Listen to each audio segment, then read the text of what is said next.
Unissons-nous dans la prière pour demander à Dieu de nous soutenir en cette journée et de nous aider à conduire à bien cette communion que nous allons célébrer en cette matinée. Père éternel et tout-puissant, nous te remercions d'avoir fait de nous tes enfants bien-aimés, puisque c'est en Christ que nous sommes tes bien-aimés. Et tu as dit, voici mon enfant, en qui j'ai mis toute mon affection, et ce Christ la vit en nous. Nous te sommes reconnaissants de ce que cet esprit nous rend plus que vainqueurs en toutes circonstances, de ce que cet esprit nous donne la force de tenir ferme contre les ruses du malin. Merci Père éternel et tout-puissant, parce que tu nous as donné tout ce que tu pouvais nous donner. La foi de Jésus-Christ ou capacité spirituelle de Jésus-Christ donnée à l'homme pour qu'il puisse achever la tâche s'il veut véritablement l'accomplir. Aujourd'hui, Père, nous savons que nous n'avons pas d'excuses si nous ne menons pas à bien la tâche qui est la nôtre, celle qui consiste à détruire les œuvres de l'adversaire. Mon Dieu et mon roi, je viens devant le trône de ta grâce pour reconnaître que nous n'avons pas marché selon les principes de ta parole et que cette fournaise ardente qui réside au milieu de nous est le fait de notre désobéissance. Je sais, Seigneur, que celui qui marche dans la voie sainte n'est jamais confus parce que c'est la voie dans laquelle aucune bête féroce n'a accès. Je te rends grâce, Père éternel et tout-puissant,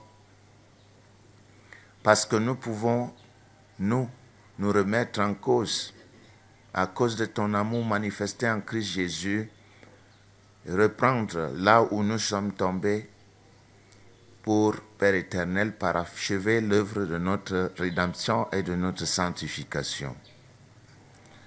Merci en cette journée, parce que la possibilité nous est donnée de refaire, de nous remettre en cause, d'aller chercher des efforts, la fortification dans ta parole pour, Père éternel et tout-puissant, croître à tous égards, pour, Père éternel et tout-puissant, renverser les obstacles qui s'obstinent à s'élever devant nous et enfin, pour Père éternel et tout-puissant, réussir à dévaster les œuvres de l'adversaire qui se pratiquent tout autour de nous et dont nous-mêmes, nous sommes des complices.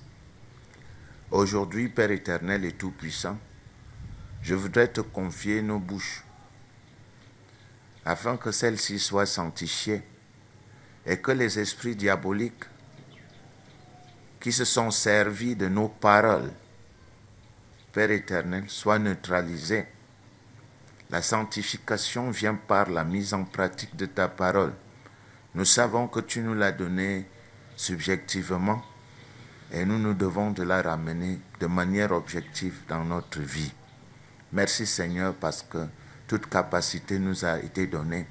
Tu nous as donné le pouvoir de marcher sur des serpents et sur des scorpions et sur toute la puissance de l'ennemi. Et tu dis rien ne peut nous nuire. Tu dis dans le livre de Philippiens que nous pouvons tout par celui qui nous a ressuscités des morts. Nous pouvons tout par celui qui nous a rachetés de notre vaine manière de vivre. Que ton nom soit donc sanctifié, Père. Nous te remercions en cette matinée parce que tu nous laves de nos souillures. Selon qu'il est écrit, venez et plaidons. Si vous êtes rouge comme le cramoisi, je vous rendrai blanc comme la neige. Père, nous te remercions pour cette communion et l'attention toute particulière que tes enfants vont, Père éternel, mettre à l'endroit de l'écoute de la parole. Je te suis infiniment reconnaissant pour tout ce que tu nous apportes dans cette journée. Au nom de ton Saint-Fils Jésus-Christ. Amen. N'oublions pas, pendant que nous nous rasseyons, d'éteindre les téléphones ou alors de les mettre sous vibreur pour ne pas perturber la communion de ce jour. Certainement, les prophéties fonctionnent encore et nous allons inviter ici 4 croyants matures pour 2 parler en langue et 2 prophéties. Et pendant ce temps, le peuple de Dieu doit faire attention parce que ces prophéties sont des paroles de Dieu pour l'homme, pour la direction divine. Je crois que Dieu voit mieux aujourd'hui et demain que nous. Alors, par les prophètes, Dieu peut encore appeler son peuple à se ranger pour que la marche dont nous parlons depuis un certain temps soit une marche convenable qui rende cette marche digne du Seigneur. 2 parler en langue et 2 prophéties. Kavara estoro kazabai iri kustabai kastabai ku uriga kastabar ustabai kabai kur kustabai. Fortifiez-vous et prenez courage. Quelle que soit vos tribulations, quelles que soient les épreuves auxquelles vous faites face, souvenez-vous que votre force réside dans l'obéissance à mes préceptes. Soumettez-vous à ma parole, je combattrai pour vous.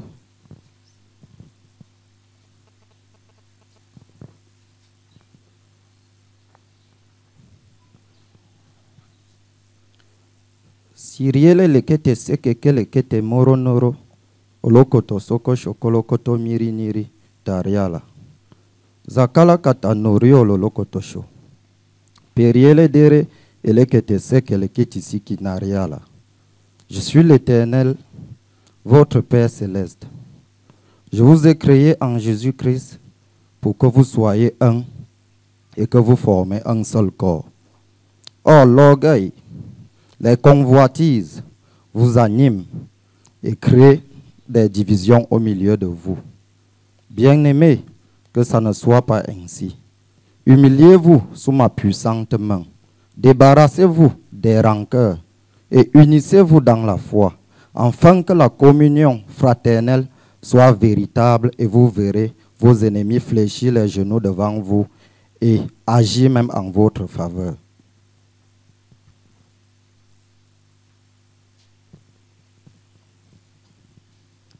J'ai mis en vous ce que j'avais de plus cher. Je vous ai tatoué sur la paume de ma main afin que vous portez du fruit et que votre fruit demeure.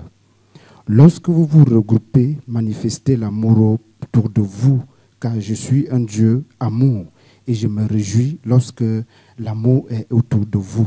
Je suis votre Père qui vous a béni de toutes sortes de bénédictions dans les lieux célestes en Christ.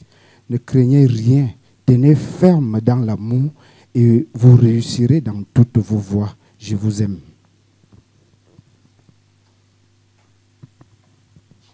Je suis l'Éternel, votre Dieu.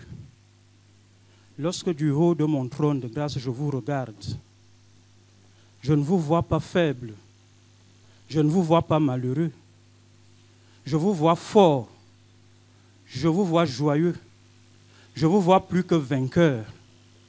Parce que je vous ai oint de ma puissance surnaturelle de gloire et de victoire.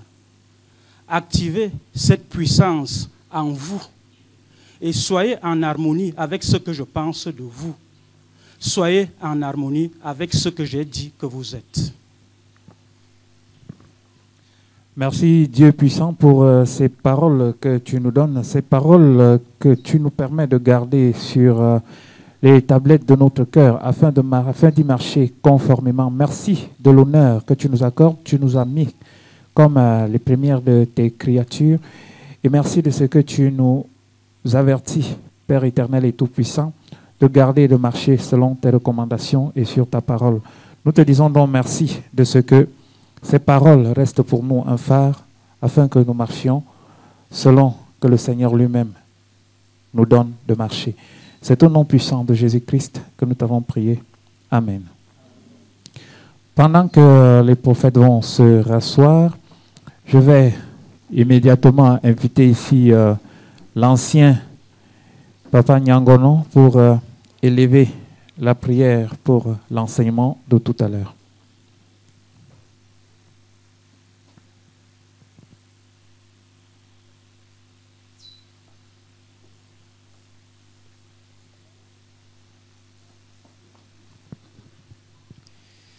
Nous prions. Éternel notre Dieu, notre Créateur et notre Père, nous voulons te remercier pour ce rassemblement de tes saints enfants que tu as élus en Jésus-Christ avant la fondation du monde. Ces enfants qui sont venus ici aujourd'hui, mon Dieu, pour écouter ta parole. Nous te remercions pour cette parole, Seigneur Dieu Tout-Puissant, parce que cette parole témoigne que tu ne nous as pas laissés orphelins dans ce monde. Tu nous as donné cette parole afin que nous puissions la lire, que nous puissions l'écouter et puiser dans cette parole d'immenses trésors. Aujourd'hui donc, Seigneur Dieu, nous allons écouter ta parole. Et ce n'est pas notre parole parce que c'est toi qui as fait écrire cette parole. Cette parole pour nous est hermétique. Elle est parfois cachetée. Et c'est toi qui as voulu qu'il y ait des hommes choisis par toi pour nous décoder cette parole afin qu'elle nous soit accessible. Je te remercie donc aujourd'hui parce que, mon Dieu, mon roi, tu vas encore utiliser puissamment le révérend Dr Belibi, Fernand, afin que, mon Dieu, mon roi, la parole de Dieu qui est hermétique à notre niveau passe à travers lui comme un canal et nous parvienne d'une manière accessible. Au nom du Seigneur Jésus-Christ. Je te prie pour tous tes enfants qui sont venus ici aujourd'hui, afin que tu ouvres les oreilles de leur entendement, afin que, Seigneur Dieu, cette parole pénètre en eux et trouve une terre fertile pour s'enraciner, afin que tes enfants soient fondés et enracinés dans la parole de Dieu et vivre conformément à ce que cette parole dit, afin de mener une vie, mon Dieu, mon roi, paisible, tranquille, dans ce monde de ténèbres, au nom du Seigneur Jésus-Christ. Je prends donc autorité sur tout esprit de distraction, d'obnubilation. Au nom de Jésus-Christ, tout esprit, Seigneur Dieu, qui ne te loue pas en ces lieux, doit être lié au nom de Jésus-Christ et libéré. Mon Dieu, les intelligences, afin que, Père, tes enfants ne soient pas venus ici en vain. Et que, Seigneur Dieu, la présence de chacun de nous ici, mon Dieu, mon roi, soit pour nous un profit, un bénéfice. Je te rends donc grâce pour tout ceci, au nom de Jésus-Christ. Amen. Il est dit en Acte 19 que Apollos était versé dans les Écritures et il enseignait avec exactitude, mais Paul, les fils de Paul, Aquilas et Priscille l'ont pris de côté pour lui enseigner plus exactement la parole. Certainement, c'était la parole droitement divisée. Révérend Dr Belibi et Fernand, vous allez une fois de plus vous mettre debout pour mieux diviser cette parole afin que le peuple de Dieu en ait des gains.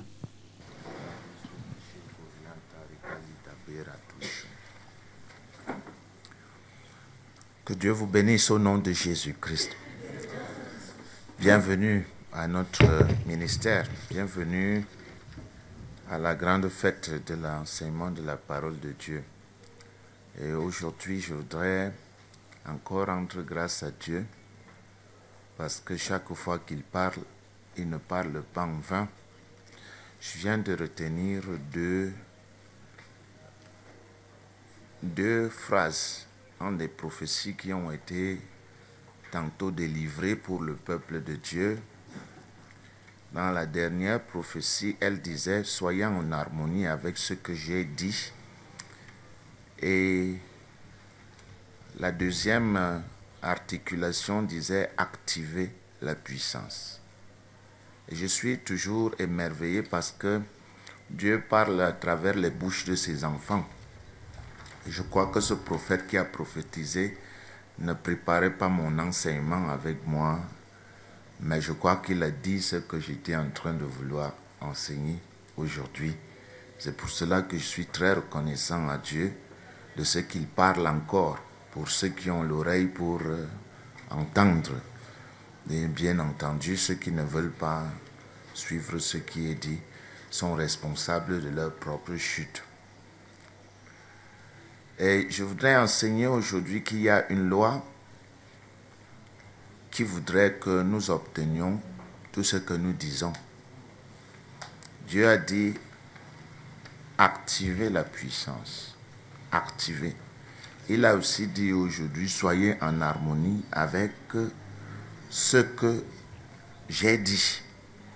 Et dans ce texte, cette petite étude que j'ai menée dans la parole de Dieu, qui a trait aux paroles que nous prononçons de nos bouches, il s'avère que nous pouvons activer la puissance de Dieu au moyen des paroles que nous prononçons avec nos bouches. Puisque Dieu dit que nous obtenons toujours ce que nous disons. Nous obtenons toujours ce que nous avons dit en croyant. Dites-le, croyez-le, et vous le verrez s'accomplir. Ça, c'est une grande loi de la parole de Dieu qui se trouve en Marc, chapitre 11 au 24, qui dit, je vais paraphraser, sans rentrer dans la parole de Dieu en profondeur, je vais tout simplement dire tout ce que, si quelqu'un dit à cette montagne, ôte-toi de là et jette-toi dans la mer, et s'il ne doute point, mais croit que ce qu'il dit arrive, il le verra s'accomplir. Ça veut dire que, en fait, tout ce que nous disons de nos bouches, en associant notre cœur, donne le résultat, que ce soit en positif comme en négatif. Vous dites quelque chose, vous avez l'habitude de dire quelque chose, en le croyant au fond de vous, cela va se réaliser. Ce sont des lois.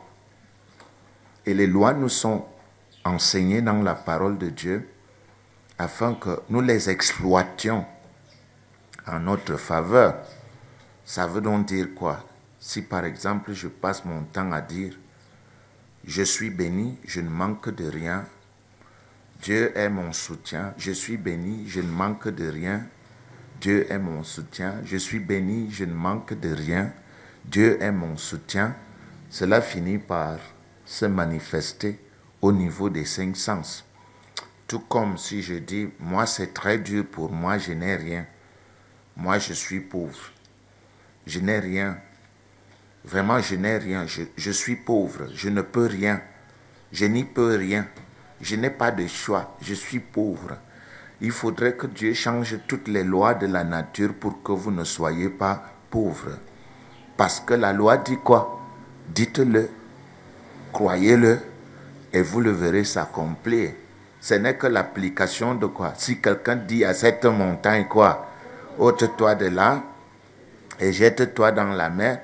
Et s'il ne doute point, mais croit que ce qu'il dit arrive, il le verra s'accomplir. La montagne n'est pas forcément ce bloc de terre que nous voyons de granit. La montagne peut être la maladie que nous entretenons dans notre corps. La montagne peut être notre état physique. La montagne peut être notre état matériel. Je suis pauvre. Vraiment, moi, je n'ai rien. Je n'ai rien à donner. J'ai déjà trop donné, je ne donnerai rien. Hein? Nous le disons comment? De manière quelquefois inconsciente, mais nous croyons en ce que nous disons. Et qu'est-ce que nous recevons? effectivement, nous recevons ce que nous avons dit. Tout simplement parce que Dieu a établi des lois et il faut que ces lois s'appliquent. Est-ce qu'en lâchant ce bic, il ira vers le ciel ou vers la terre? C'est quoi? C'est une loi ou pas? C'est une loi, que vous le vouliez ou pas. Tenez un bic en main ou un objet, jetez-le, il ne montera pas. Il fera quoi? Il tombera.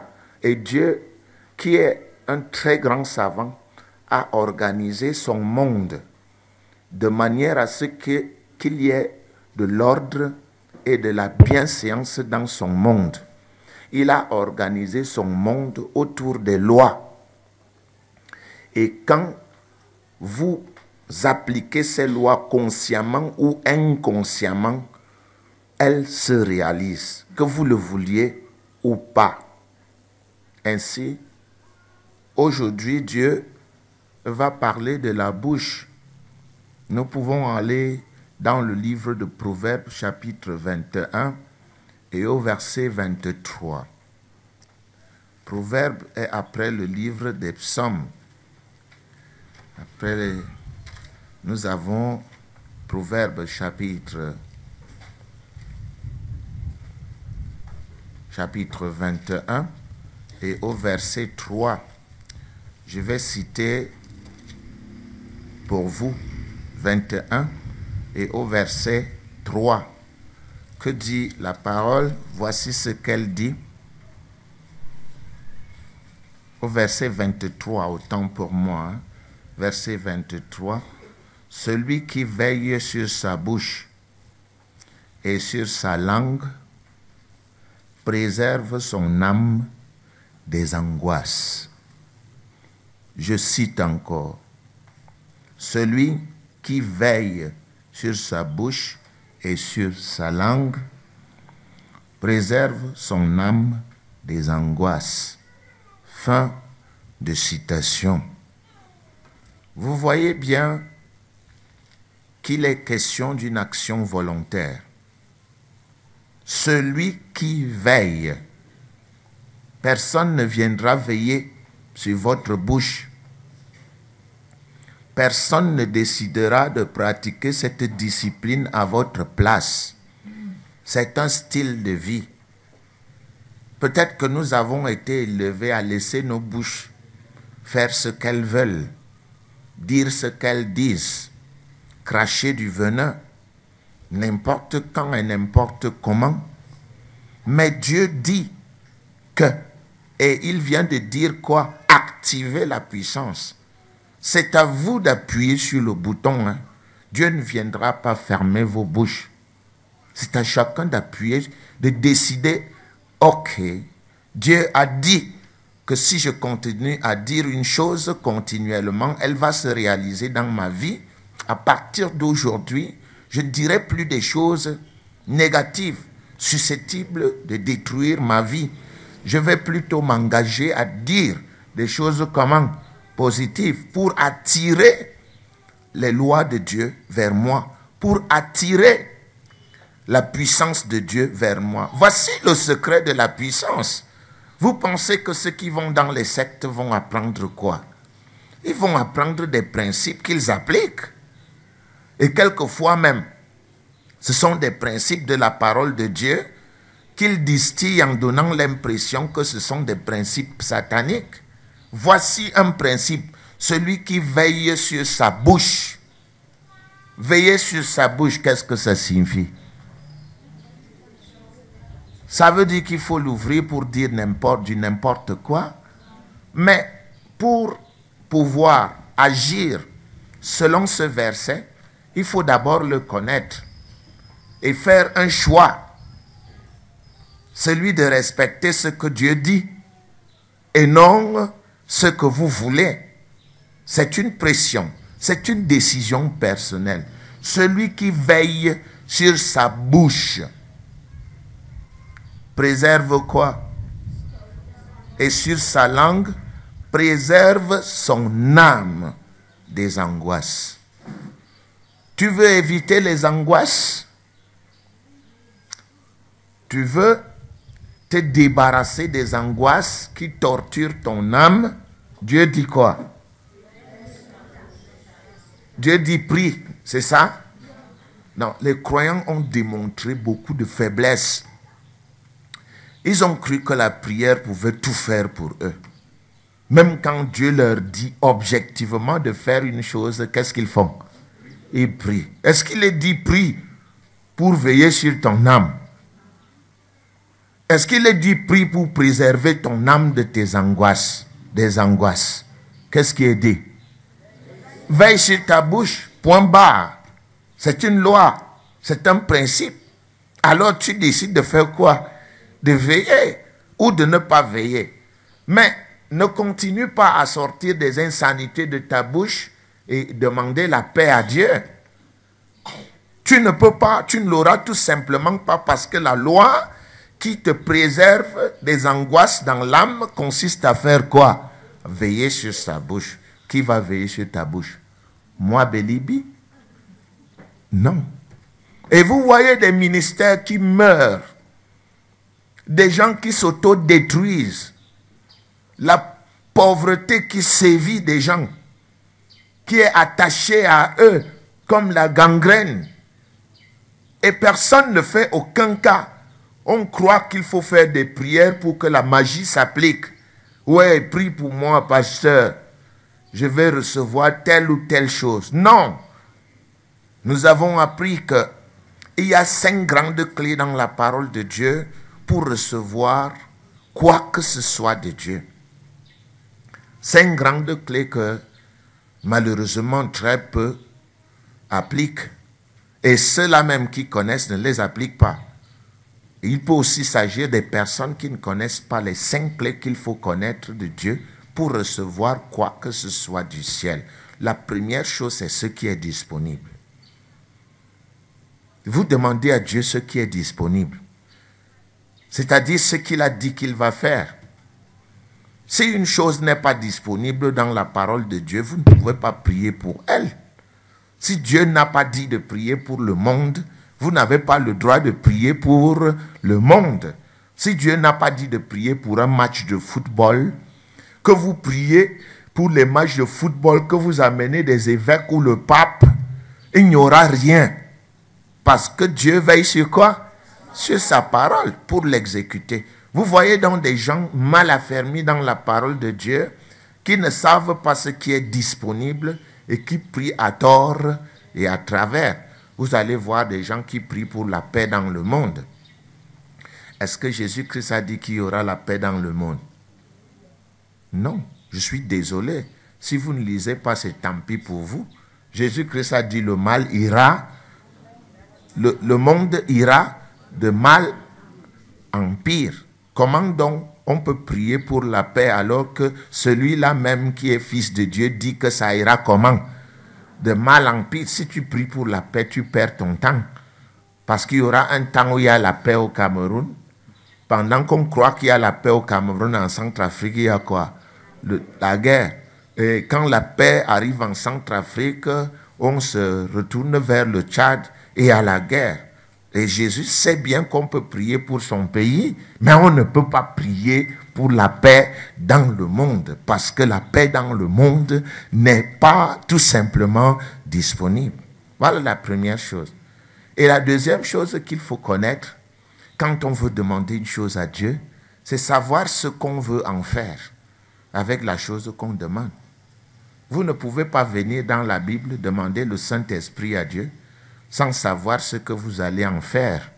L'expérience a démontré que plusieurs croyants ont manifesté le parler en langue et ne se sont pas souciés de savoir ce que c'était, ni comment l'utiliser et à quoi ça servait et qu'est-ce qu'ils ont fait en fin de compte. Ils l'ont tout simplement abandonné parce qu'ils ne savent pas le qu'en faire l'ayant reçu. Lorsqu'on vous cuisine un plat de nourriture, le qu'en faire l'ayant reçu, c'est quoi? C'est manger. On peut vous offrir un plat de nourriture et le qu'en faire l'ayant reçu, vous prenez la marmite, vous jetez au cochon. Dieu sait ce que vous en ferez. Dieu sait avant que vous ne lui demandez, avant que vous ne lui demandiez la chose, il sait ce que vous en ferez. Et ça, ne vous y trompez pas. Et la troisième chose que nous devons connaître, c'est que, en fait, votre besoin et votre désir doivent être parallèles. Le besoin, c'est quoi? Le désir, c'est quoi? Le besoin, c'est ce qui est nécessaire, ce qui est utile. Par exemple, Dieu a dit, je pourvoirai à tous vos besoins. Mais Dieu n'a pas dit qu'il pourvoira à nos désirs. Je pourvoirai à tous vos besoins selon la richesse de sa gloire en Christ Jésus. Vous avez 2 versets, vous avez 2 Corinthiens 9, 8 et vous avez Philippiens 4, 19 qui parlent de ça, où Dieu dit qu'il va pourvoir à quoi? À vos désirs, à vos passions, à vos besoins. Et c'est pour cela qu'il dit en Jacques, il dit quoi en Jacques? Il dit vous demandez et vous ne recevez pas parce que vous demandez mal dans le but de satisfaire vos passions. Vous voyez? Il y a des gens qui prient pour leurs passions et non pour leurs besoins.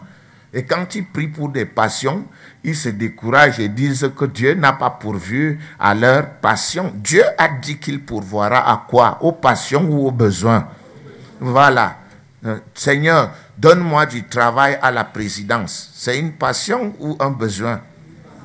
Et vous voyez, Dieu a dit, je pourvoirai à vos besoins. Le besoin, c'est quoi? C'est le travail. Et Proverbe 6 dit quoi? Tout travail procure de l'abondance, mais les paroles en l'air ne mènent qu'à la disette. Ça veut dire que même si tu as le bac, si tu trouves où balayer, Dieu dit, prends balai d'abord. Et après, tu me demanderas le travail au niveau du bac. Ça, peut-être que vous ne le saviez pas. Ça a développé la convoitise des uns et des autres. L'autre veut être ministre. Papa, je te prie. Je vois souvent ça ici lors des dédicaces. Je te prie, papa, pour que mon enfant soit ministre. Ce n'est pas mauvais. Mais on voit déjà la convoitise de votre cœur. Vous demanderiez à Dieu, Seigneur, fais en sorte que mon fils respecte les principes de la parole de Dieu pour qu'il devienne ce qu'il veut devenir. Voilà une prière qui a un sens.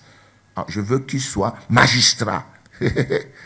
C'est convoitise ou passion? Convoitise ou besoin? Convoitise. Donc vous voyez qu'il y a beaucoup de choses dans la parole de Dieu que les hommes ne connaissent pas. Et quand ils échouent dans cette pratique, ils disent que Dieu n'a pas exaucé leurs besoins, tout simplement parce qu'ils ne connaissent pas la différence qui existe entre quoi? Un besoin et un désir. Le besoin, c'est par exemple d'avoir le BEPC.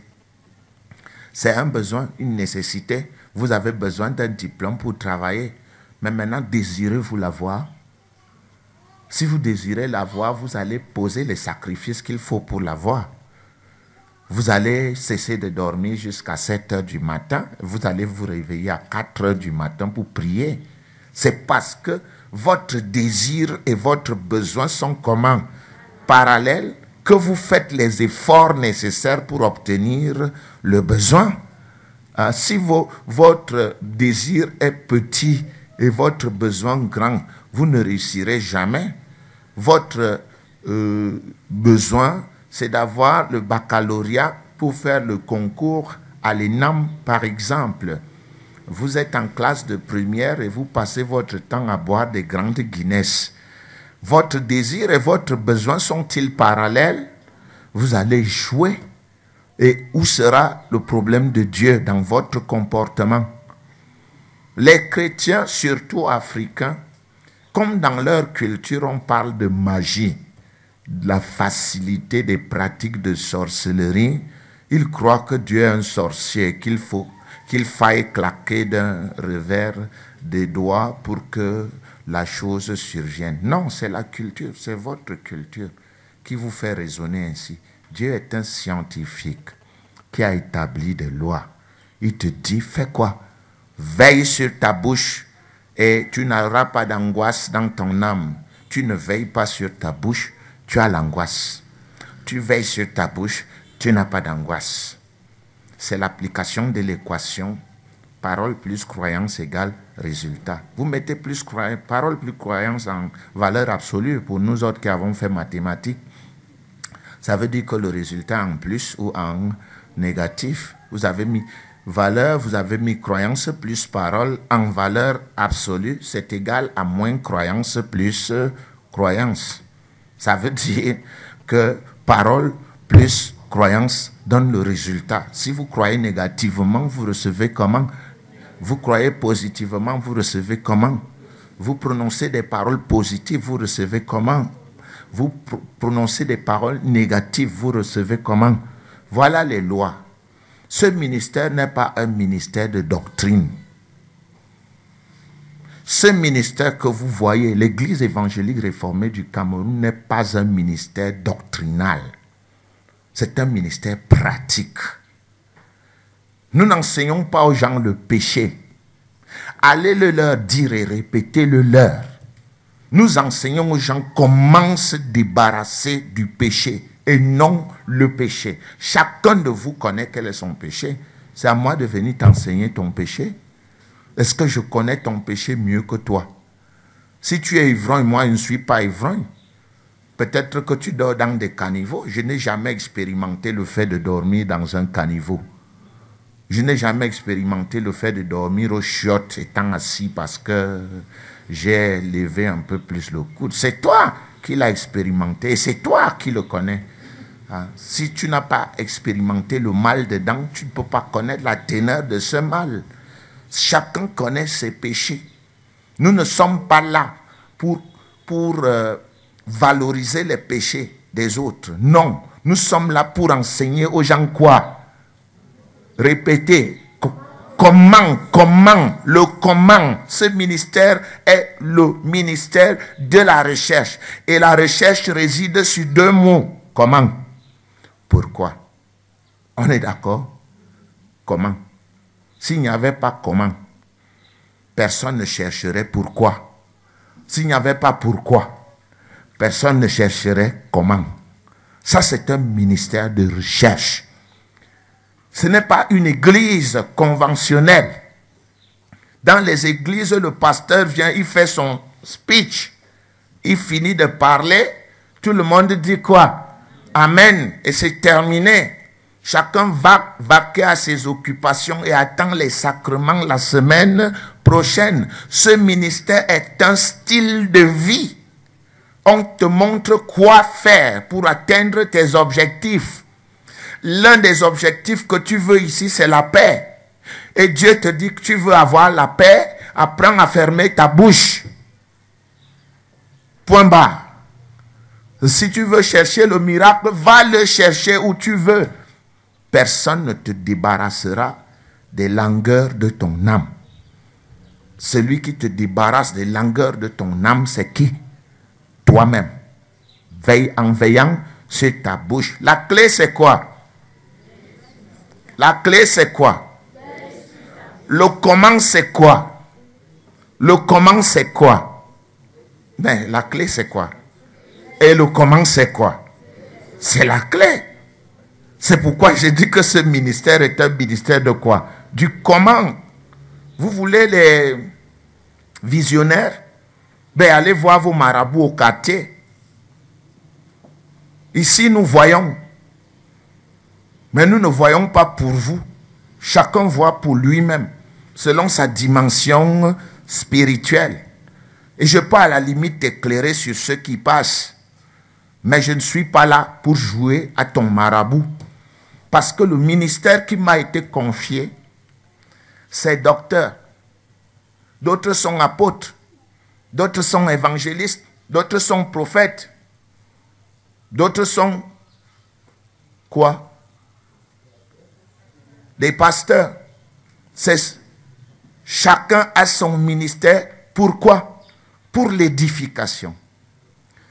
Édifier, c'est construire. Oikodomeo, en grec. Pour l'édification du peuple de Dieu. C'est la raison pour laquelle je suis là. Pour édifier. Pour te former. Comme Jésus-Christ. Chacun gagne un. Et l'amène au niveau où il peut tenir lui-même. Et quand il peut tenir, il s'efforce de faire quoi? De gagner quelqu'un d'autre. Nous avons commencé par ce qui est disponible. La deuxième chose qu'en faire l'ayant reçu. La troisième chose, c'était quoi? Comment? Alors, le besoin et le désir parallèles. L'autre chose qu'il faut savoir, c'est que le pouvoir de Dieu est égal au vouloir de Dieu. 1. Ce qui est disponible. 2. Qu'en faire l'ayant reçu. 3. Besoin et désir parallèles. 4. Pouvoir de Dieu égal au vouloir de Dieu. Ça veut dire quoi? Ça veut dire que quand Dieu peut, il veut. Quand il veut, il peut.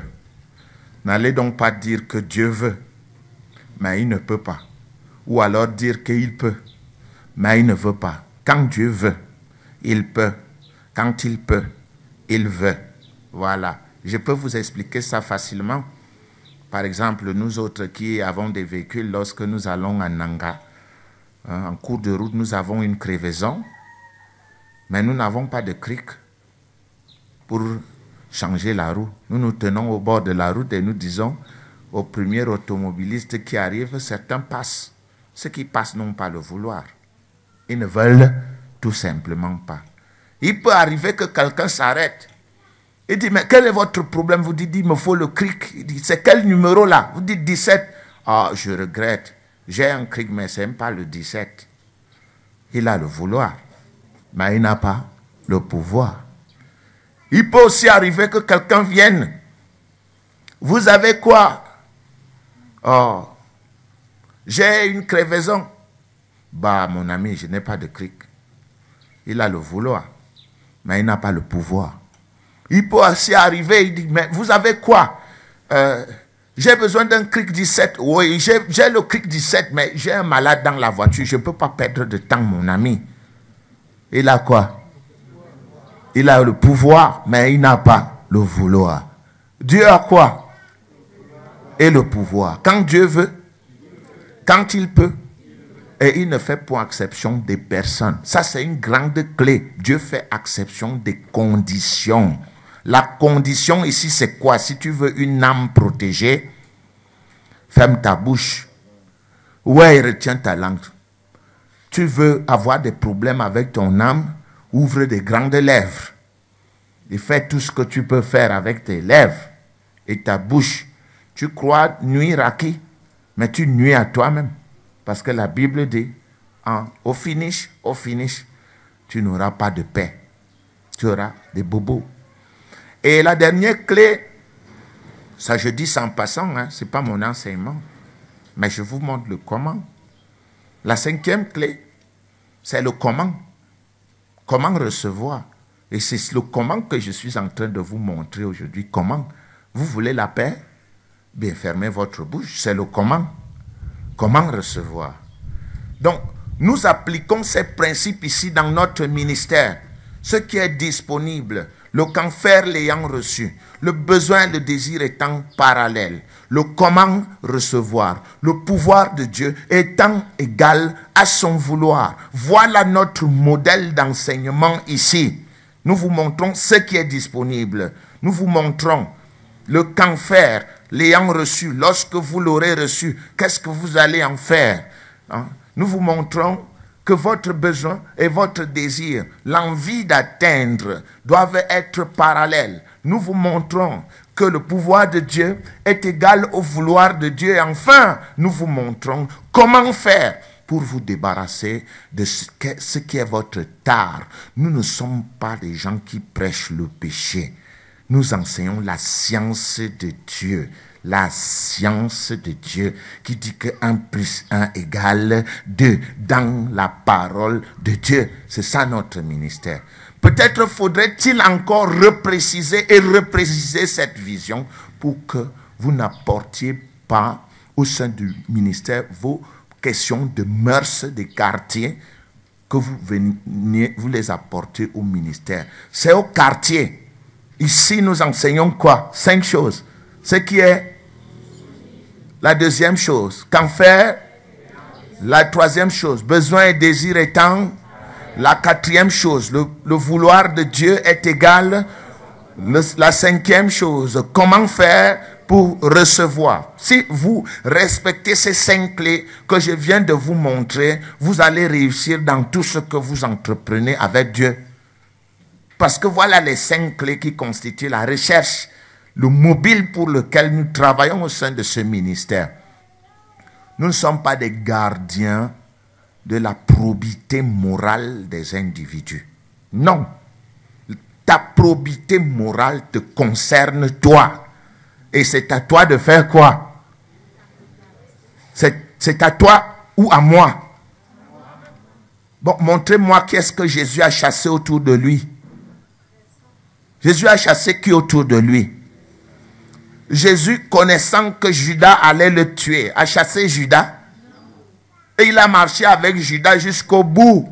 Pourquoi voudrez-vous que je chasse du ministère certaines personnes et que je laisse d'autres? Ça, c'est une question que je vous pose. Donc, faites attention encore une fois. Revenons donc à notre enseignement. Je crois que je vous ai montré plus que ce que j'aurais dû. Le comment, ce qui est le cancer, le besoin et désir, pouvoir de Dieu. Si tu reçois ça, pourquoi ne pas dire merci? Tu as suivi ça où?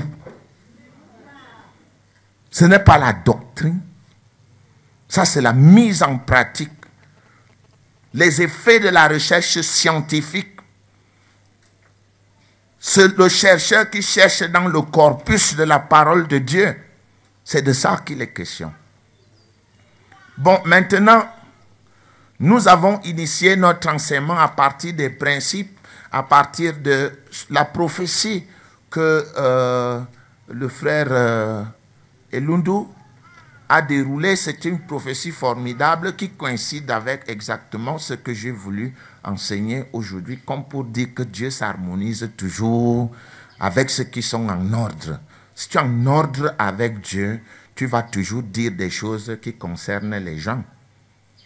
Tu vas dire les choses qui concernent les gens. Et les gens croiront qu'on vous a raconté leur vie, alors qu'en fait, Dieu veut que vous mettiez l'accent sur les préoccupations des uns et des autres. Donc, revenons à nos moutons. Proverbe combien? 21, 23. Bon. Et ce proverbe dit aussi que chaque fois que nos déclarations sont en harmonie avec Dieu, chaque fois que nos déclarations ne sont pas en harmonie avec Dieu, nous sommes hors communion et nous manifestons l'échec. À supposer que Dieu dise « Levez-vous » et que chacun d'entre vous dise « Asseyez-vous », vous ne serez pas avec Dieu en phase. Parce que Amos, chapitre 3, au verset 3, enseigne que 2 personnes ne peuvent pas marcher ensemble si elles ne parlent pas le même langage. Vous ne pouvez pas venir dans un ministère comme celui-ci, avoir la prétention de suivre Dieu et ne pas avoir le même langage que Dieu. C'est ça que le prophète a souligné comme harmonie. Harmoniser, c'est le mot grec symphonia. Symphonéo. Et symphonéo est un terme musical qui a pour c'est l'étymologie française du mot symphonie.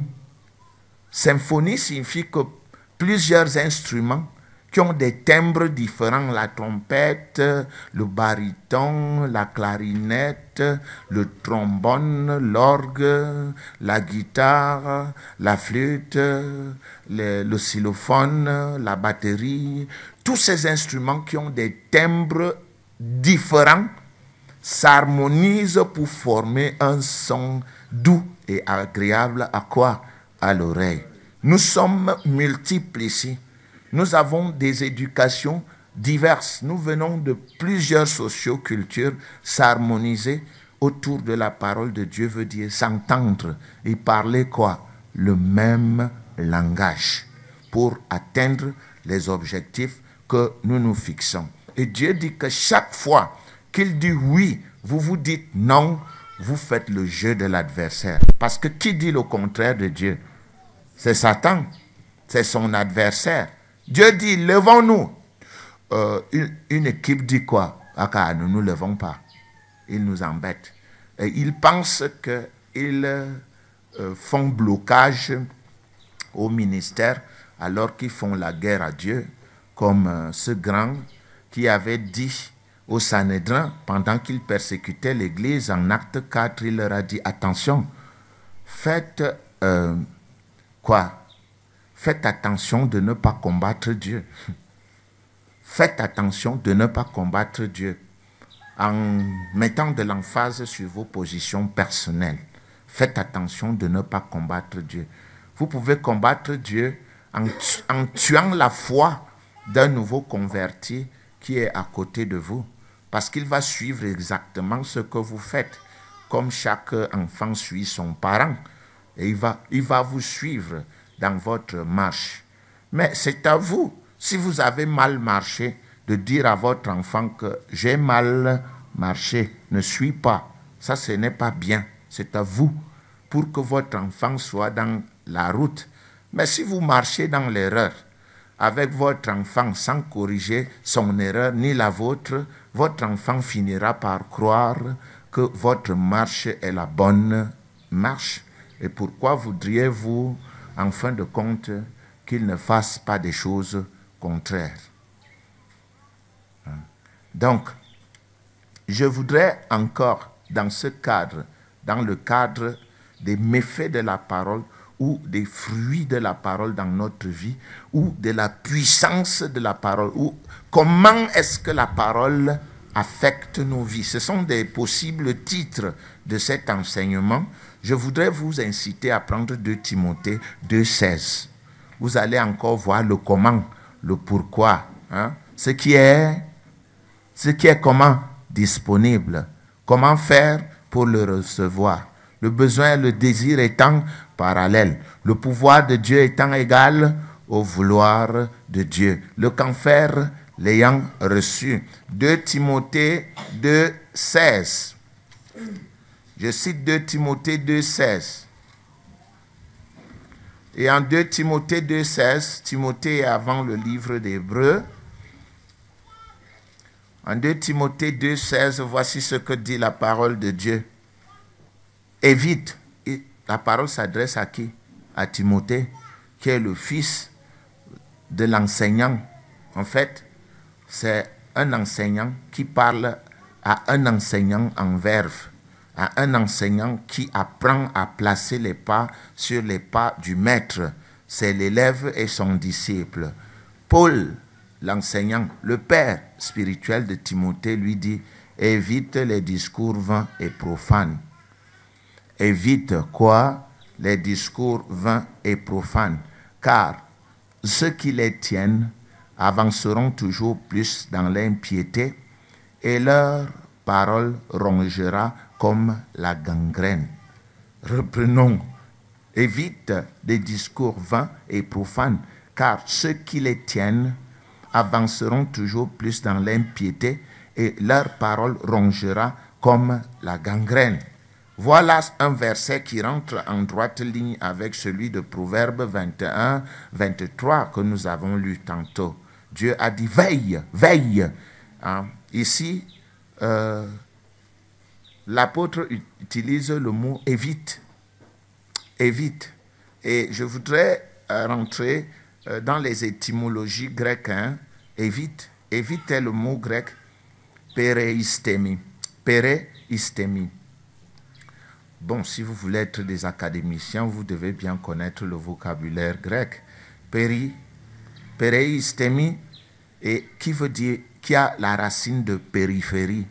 La périphérie, c'est le tour de la ville. C'est le bord de la ville, le bord. Évite, c'est se placer autour d'eux. L'influence diabolique est un cercle. Mais la parole de Dieu nous demande de nous placer où? Hors du cercle. Et nous devons nous placer hors de quoi? Nous devons nous tenir loin de l'influence de quoi? Loin des influences de quoi? Des discours. Des discours vains. Discours vain, c'est nous devons être loin des sons qui n'ont pas de valeur. Les sons qui n'ont pas de valeur. C'est-à-dire avoir le courage de dire, moi je n'écoute pas ce genre de musique. Moi je n'écoute pas ce genre de choses. C'est ça. Veillez sur. Moi je ne prononce pas ce genre de... Moi je n'écoute pas ce... Parce que prononcer et écoute sont des choses qui sont liées. Hein? Discours vain. C'est konophonéa. Kenophonéa. Vous verrez phono, son, et à la fin, kenof, onéa. Donc, ça c'est... Ce sont des discussions vides. Des discussions sur des sujets vains, inutiles. Vain bavardage. Évite. Je suis en train d'apprendre, je marche avec quelqu'un qui est un homme d'État et je l'étudie depuis un certain temps. C'est un monsieur qui, quand nous sommes en réunion, ne parle pas. Il ne parle que pour dire quelque chose de sensé ou pour ne rien dire. Vous allez le voir assis tout au long de la réunion, du début jusqu'à la fin, il vous regarde, il vous écoute. S'il a à intervenir, il ouvre la bouche pour donner son point de vue et clap jusqu'à la fin. Parce que vous savez bien, quand vous marchez avec des hommes d'État, les autres vont dire quoi? Oh, il a dit que. Oh, il nous a dit que. Oh, il a dit que le gouvernement a fait que. Il a fait quoi? Discipline quoi? Fermer la bouche. Il ne parle que de la réunion et de ce que nous sommes venus faire et ne sort jamais du cadre de la réunion. Et j'apprends beaucoup de lui. De la même manière que j'ai dit que j'apprenais du colonel Haïssi, j'apprenais sur le domaine de la patience, surtout le domaine de la témérité. C'est-à-dire malgré toute l'adversité, de tenir la tête haute et d'aller même vers les gens qui passent le temps à vous persécuter. Ça, Jésus-Christ l'a fait.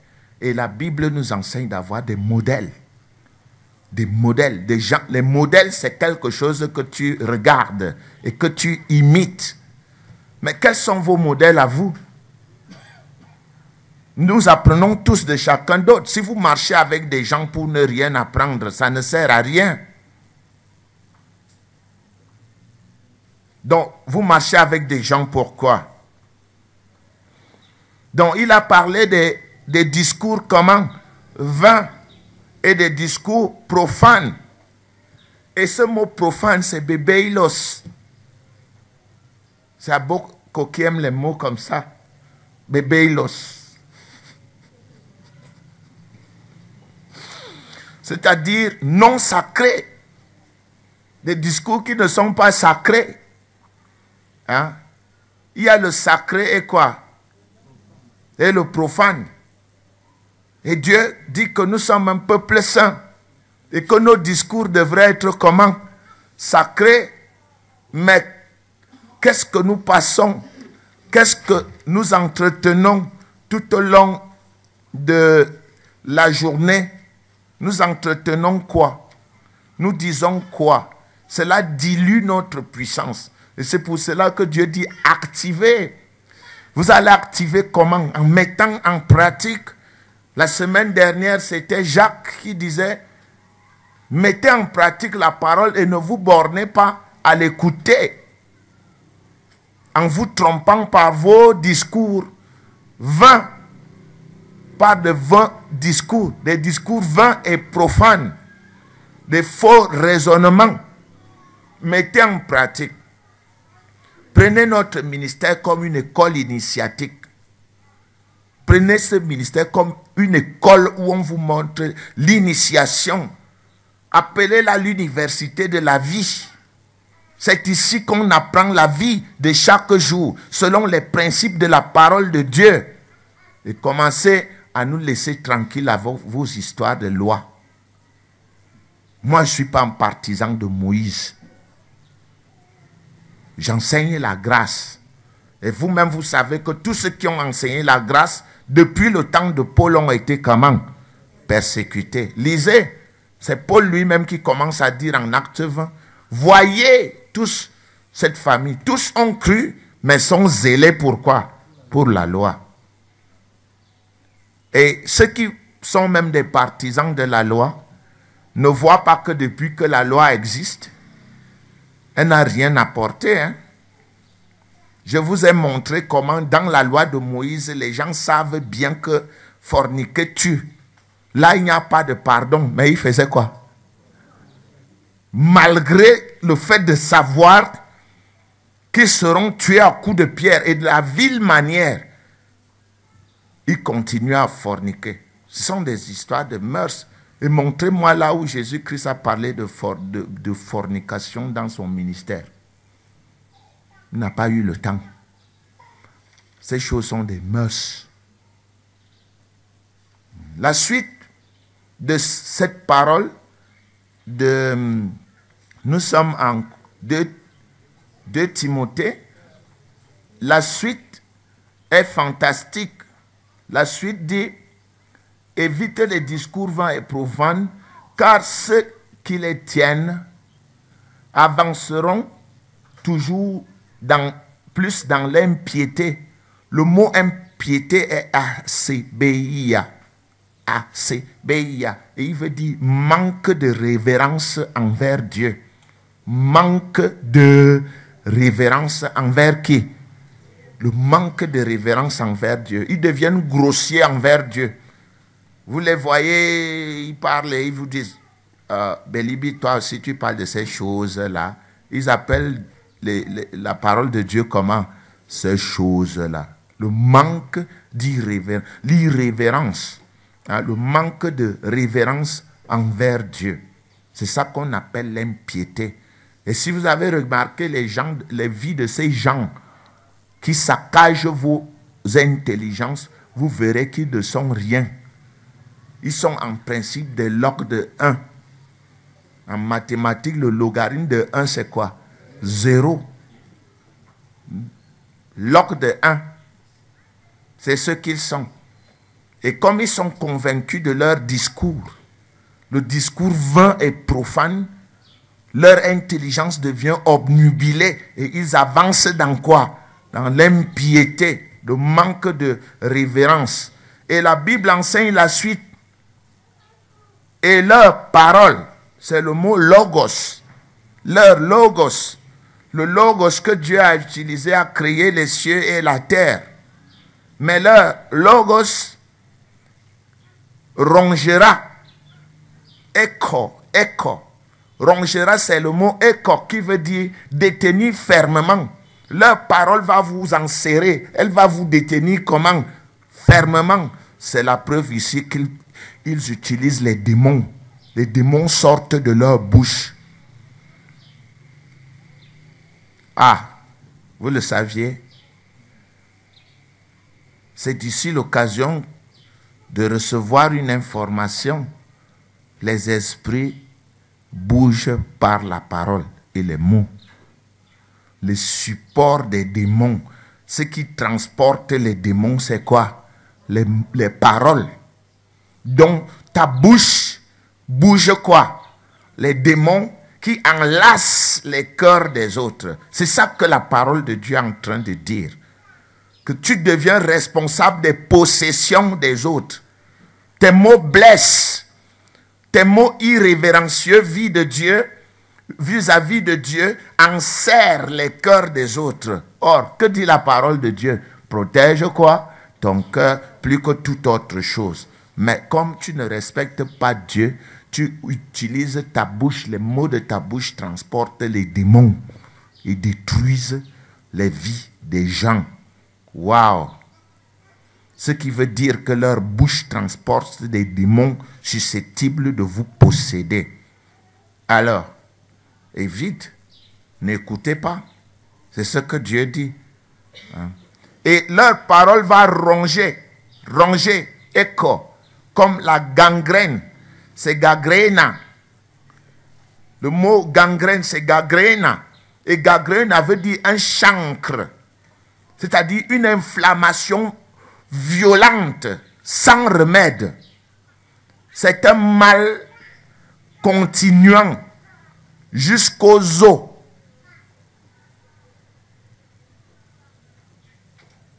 J'espère que nos amis sont là. Ou bien ils ne se rencontrent dans les quartiers que pour faire les commentaires. Donc soyez donc conscients maintenant de ce que vos bouches représentent devant Dieu. Ce sont des faux sceptiques spirituels. Des faux sceptiques spirituels. Vous noircissez les cœurs de vos frères en permettant aux démons de les enlacer. Écho. C'est ça que la parole de Dieu dit. Prends donc. Mon message est donc clair aujourd'hui. C'est que la plupart de ces gens infligent des inflammations violentes sans remède dans les cœurs des jeunes convertis qui arrivent, et même des convertis qui sont infectés. Si ce n'était qu'une infection, ce ne serait pas grave. Ils sont infestés. Voilà. Alors, chers frères, je peux vous donner la médication. Parce que nous sommes dans un ministère de quoi? De comment? Je continuerai dans ce domaine de la bouche et vous verrez comment est-ce que vous avez contribué à détruire l'Église de Dieu, à détruire vous-même, vous-même d'abord. Parce que ce que je dis, vous avez vu, tu prononces des discours vains et profanes, tu es convaincu que tes discours sont vrais, donc ce que tu dis se réalise. Et c'est comme ça. Alors frère, soigne ta bouche. C'est Ephésiens 5, 19 qui donne ces soins. Les soins, peut-être que je n'aurais pas dû commencer par les soins, que je devrais encore creuser davantage. Ephésiens 5. C'est ce qu'on dit en français, le chien aboie, la caravane passe. Ephésiens 5, 19. En Ephésiens chapitre 5 et au verset 19, voici ce que Dieu dit.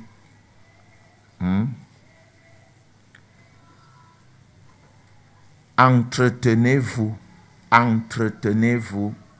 parlez, entretenez-vous par des psaumes.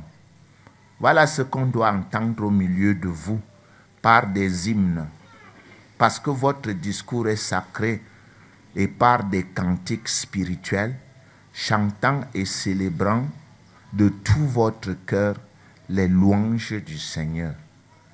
Que ce soit ces choses qui occupent vos bouches, et non la destruction au moyen de la transportation et des transbordements des démons dans les vies des autres. Que Dieu vous bénisse au nom de Jésus-Christ.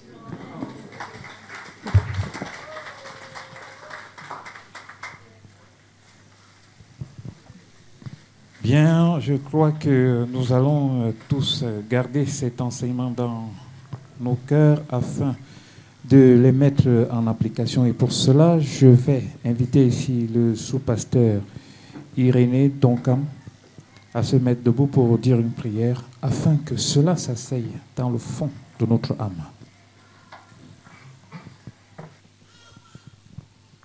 Nous prions. Éternel notre Dieu, nous te rendons grâce ce matin parce que nous savons que ta parole ne retourne pas à toi sans produire d'effet. Et cette parole qui a été enseignée, Seigneur Dieu, je te rends grâce pour la portion qui reste dans nos intelligences, qui nous amène, Seigneur Dieu, à être transformés et à marcher pleinement selon ce que tu désires. Béni sois-tu notre Dieu parce que cette parole est gardée et que, Seigneur Dieu, celui qui enlève, celui qui détruit, ne nous débarrasse pas de ce que nous avons appris aujourd'hui. Je te prie, Seigneur Dieu, pour nos intelligences qui apprennent à contrôler nos langues pour nous laisser vivre en paix. C'est au nom de Jésus-Christ que j'ai prié. Amen. Père éternel et tout-puissant, nous te remercions pour le partage abondant, les sacrifices de tes enfants qui montent devant le trône de ta grâce comme une offrande de bonne odeur. Nous te remercions parce que tes enfants ont donné avec l'expression de leur cœur pour que le circuit électrique de notre ministère soit totalement assaini. Nous te remercions aussi pour les libéralités gracieuses qui servent au fonctionnement de notre ministère. Merci parce que tu as dit qu'on nous mesurera avec la mesure dont nous serons servis. Je te rends grâce parce que chacun moissonne ce qu'il plante auprès de toi.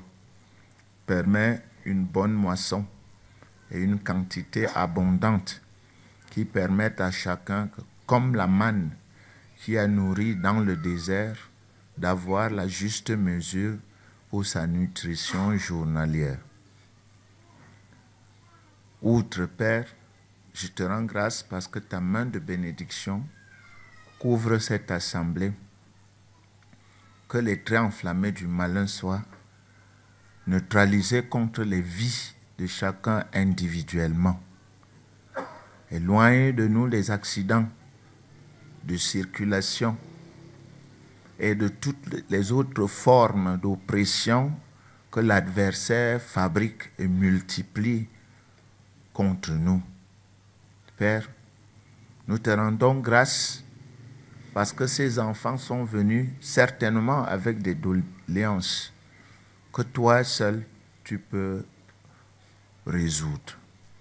Merci donc parce que ton cœur de Père mobilise tous les efforts nécessaires pour résoudre le problème individuel.